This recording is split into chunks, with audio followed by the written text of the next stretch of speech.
बिस्मिल्लाहिर्रहमानिर्रहीम। इस उम्मीद के साथ कि तमाम तर लोग खैर आफियत से होंगे, एक नई वीडियो में खुशामदीद करूँगा। नाजरीन, आज़ाद कश्मीर भर से जो लेटेस्ट ख़बरें हैं वो आपके साथ शेयर करने से कबल आपसे दरख्वास्त करूँगा कि अगर आप चाहते हैं कि आज़ाद कश्मीर भर के जो मसाइल हैं और जो वसाइल का बेहतर इस्तेमाल है वो मुमकिन हो सके, तो जो हुक्काम बाला है उन तक हमारी आवाज़ पहुँचाने के लिए हमारे चैनल को सब्सक्राइब कर लें और हमारी वीडियो को ज़्यादा से ज़्यादा शेयर करें। साथ ही साथ आप वीडियो के जो कमेंट सेक्शन है उसमें अपनी राय हमारी वीडियो के मुतालिक जो है और हमारे चैनल के मुतालिक दे सकते हैं। सबसे पहले आपको ख़बर जो है वो जो आपके साथ शेयर करना चाहूँगा कि वो जो सरदार अमान कश्मीरी हैं उनके ख़िलाफ़ इस्लामाबाद के अंदर NCA ने एक मुकदमा दर्ज किया है। अब इस जो मुकदमा है इसको दर्ज करने का मकसद क्या था वो भी आपके साथ शेयर करता चलूँ कि जो सरदार अमान कश्मीरी हैं वो अपनी शोला बयानी की वजह से काफ़ी ज़्यादा मशहूर हैं, काफ़ी ज़्यादा उनकी जो तकारीर हैं वो वायरल होती रहती हैं। लेकिन जो मुकदमा दर्ज किया गया है उसमें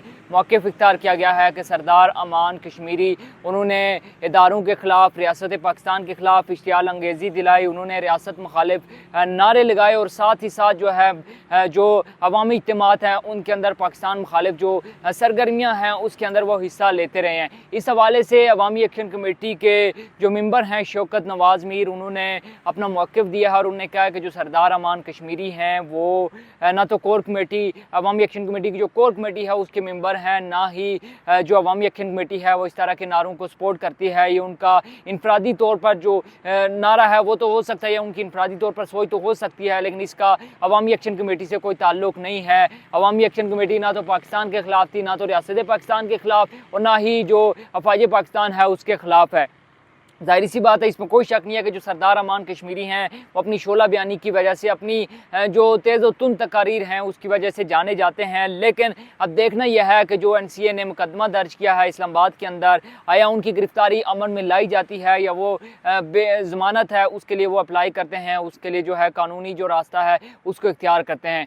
दूसरी जानिब आज़ाद कश्मीर के अंदर जो एक सियासी हलचल है, वज़ीर-ए-आज़म आज़ाद कश्मीर को हटाने की जो तैयारियां हैं, कहा यह जा रहा है कि तैयारियां हतमी मराहिल में पहुंच चुकी हैं और चौधरी अनवारुल हक साहब जो कि आज़ाद कश्मीर के वज़ीर-ए-आज़म हैं उनको हटाए जाने के लिए महज जो है वो चंद घंटों का वक्त जो है वो बाकी है और कुछ दिनों के बाद जो है उनका सूरज जो है वो उनके दौरे इक़्तिदार का सूरज जो वो ग़ुरूब हो जाएगा। अब 4 साल के अंदर आज़ाद कश्मीर के अंदर ये चौथा वज़ीर-ए-आज़म होगा जिसको तब्दील किया जा रहा है। और अगर मसाइल की बात की जाए तो आज़ाद कश्मीर के जो अवाम हैं उनके मसाइल जूं के तूं हैं। वहाँ पे बेरोज़गारी है, वहाँ पे जॉब अपॉर्चुनिटीज़ बहुत कम हैं, बल्कि ना होने के बराबर हैं। वहाँ पर जो बिजली की लोड शेडिंग है, मैं हर वीडियो के अंदर कह रहा हूँ कि जो 29 सितंबर से पहले जो हालात थे, वहाँ पर बिजली 1 घंटे के बाद जाती थी, अब 1 घंटे में 4 बार बिजली की लोड शेडिंग की जा रही है। वहाँ पर इंटरनेट जो है वो 29 सितंबर से पहले जो है वो कदरे बेहतर चलता था, अब वहाँ पर मुख्तलिफ जो सोशल मीडिया ऐप्स हैं जिसमें फेसबुक और व्हाट्सएप ज़्यादा इस्तेमाल की जाती है उनको स्लो डाउन कर दिया गया। इंटरनेट की ओवरऑल स्पीड जो है उसको काफ़ी ज़्यादा कम कर दिया गया है। तो मसाइल जो हैं आज़ाद कश्मीर के वो कम होने के बजाय बढ़ रहे हैं। दूसरी जानिब जो मुस्लिम लीग नून आज़ाद कश्मीर की जो पार्लिमानी पार्टी है उसका इजलास सदर मुस्लिम लीग नून आज़ाद कश्मीर शाह गुलाम कादिर की ज़ेर सदारत हुआ और उन्होंने ये वाज़े तौर पर कहा है कि जो मुहाजिरीन की नशिस्तें हैं उस हवाले से वो मुकम्मल तौर पर उसका दफ़ा करेंगे। यानी कि जो मुस्लिम लीग नून है आज़ाद कश्मीर की, उसने वाज़े तौर पर ये मौक़िफ़ अपना सामने रख दिया है कि वो महाजिन की नशिस्तों का दफ़ा करेगी। महाजिन की जो वजारतें हैं उस हवाले से वो मैदान में आ चुकी है और वो अपने जो इक़दामात है वो करेगी। हालांकि अगर मैं आपको बताऊँ तो आज़ाद कश्मीर के अंदर जो गुज़िश्ता इलेक्शन हुए थे उसमें नून लीग ने पीपल्स पार्टी और जो पाकिस्तान तहरीक इंसाफ है उससे भी कम वोट लिए थे, यानी चंद एक नशिस्तें ली थी आज़ाद कश्मीर के अंदर। इसकी वजह क्या है? इसकी वजह यही है कि जो आज़ाद कश्मीर के अंदर नून लीग है उसकी जो पॉलिसीज़ हैं वो अवाम दोस्त पॉलिसीज़ नहीं थी और इस वजह से नून लीग को आज़ाद कश्मीर के अंदर बदतरीन शिकस्त का सामना करना पड़ा है। नून लीग ये कह रही है आज़ाद कश्मीर के अंदर वो किसी भी ऐसी चीज़ की हमायत नहीं करेगी। हालांकि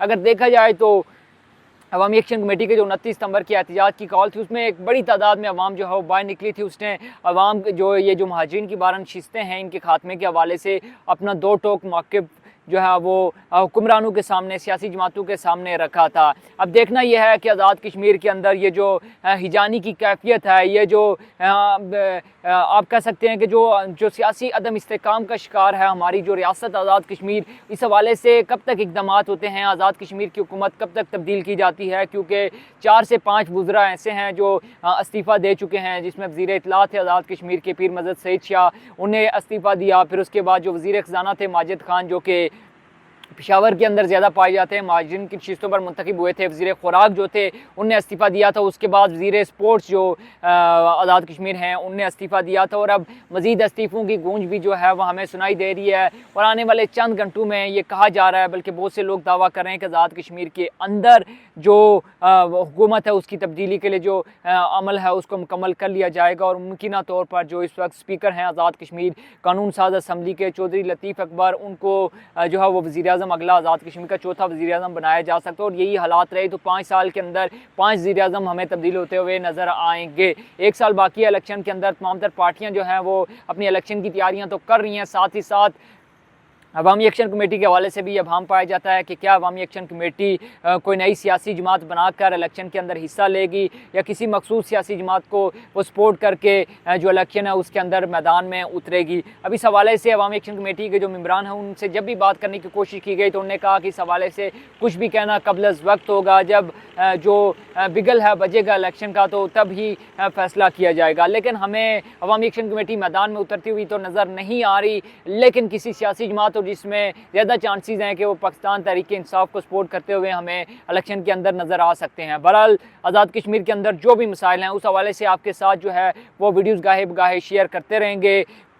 एक एक्सक्लूसिव इंटरव्यू जो कि 29 सितंबर से कबल वज़ीर ट्रांसपोर्ट आज़ाद कश्मीर जावेद भट्ट साहब, उनके बेटे हैं, उनका मैंने रिकॉर्ड किया था, वो आपके साथ इंशाल्लाह अगले चंद घंटों में शेयर करूंगा। उस हवाले से आप अपनी क्या राय रखते हैं, क्योंकि उनसे मैंने मुख्तलिफ अंदाज से सवाल करने की कोशिश की, सख्त सवाल करने की कोशिश की जो उनके बेटे हैं, क्योंकि वो काफ़ी ज़्यादा सोशल मीडिया पर आज़ाद कश्मीर के अवाम को तनकीद का निशाना बनाते हुए हमें नज़र आते हैं। तो उस हवाले से आप क्या राय रखते हैं, वीडियो देखने के बाद आपने उस हवाले से भी कमेंट करना है। और ओवरऑल अगर आप चाहते हैं कि हमारी आवाज़ दुनिया तक पहुंचे तो हमारे चैनल को सब्सक्राइब लाजमी करना है। अपना बहुत सा ख्याल रखिएगा, दुआओं में याद रखिएगा। अभी तक के लिए मुझे दीजिए इजाज़त। अल्लाह हाफिज़।